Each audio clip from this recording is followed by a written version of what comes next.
Here's the story of the miracle of how my book is getting published. It's crazy. It's the end of December 2021. I'm sitting at my desk working on my laptop and I get an email that just makes my stomach churn. At that time, I was working as a loan officer for the government. So basically, the email was this well-worded way of saying, we ran out of funding, you're being laid off. Oh my gosh. My husband was in this grueling PA program at the time. We had our baby to take care of. I was our only source of income and I was devastated.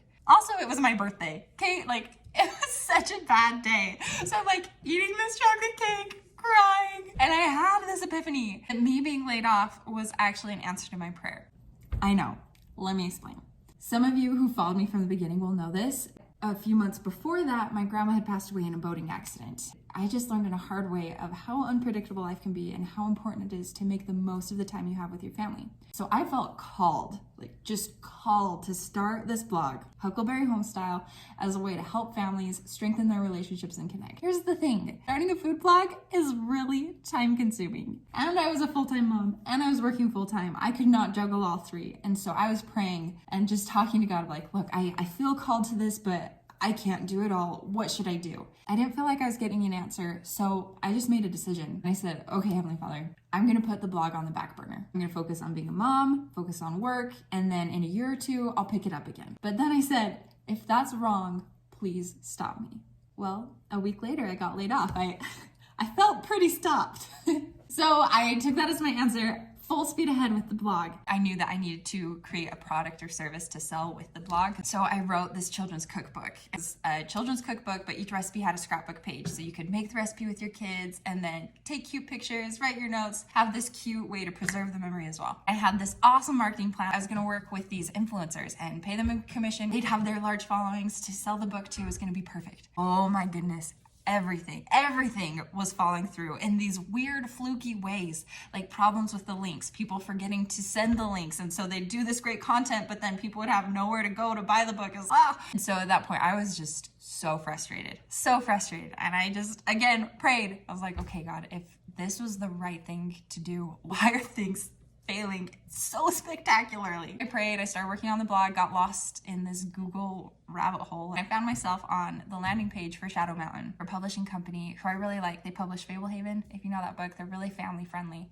And they were looking for unique cookbooks. I was like, oh, I have a unique family friendly cookbook. Yay!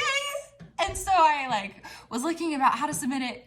Here are these two miracles, okay? The first, they only accept unsolicited manuscripts a few days out of the year. But it just so happened that at that time, it was one of their short windows. I had a couple of days where I could submit my manuscript. That's amazing.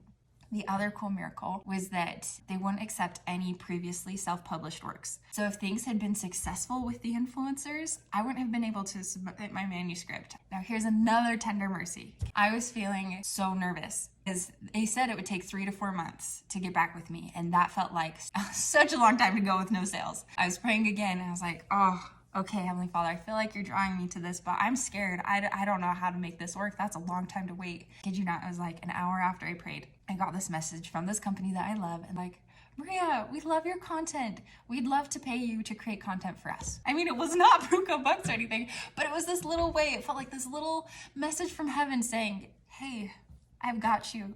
Please trust me. Oh, sorry, tears. Don't normally cry when I talk about this. I decided to trust God, trust the process. I submitted my manuscript. 3 months go by, 4 months go by, 5 months go by, and I finally get this call from the editor from Shadow Mountain. It said, Maria, we love your book. We've been looking for something like this. Basically, we want 4 times the amount of recipes, 10 times the amount of pictures, and we're gonna give you a whole design team. Oh my gosh, yes!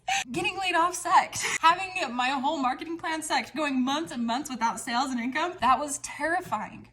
But God has a greater vision. He's taken me to a place that I could never get to on my own. Shadow Mountain can open doors to have my cookbook in Walmart, in Barnes & Noble, on Amazon, in all these huge resellers that I couldn't do if I were to self-publish. If you feel like you keep hitting a wall, you're in good company. I know that God can see the bigger picture. God is working for us, not against us. He has our best interests at heart, even though it may not feel like that at the time. I know He's a loving God. I know He's involved in the details. And that's my story.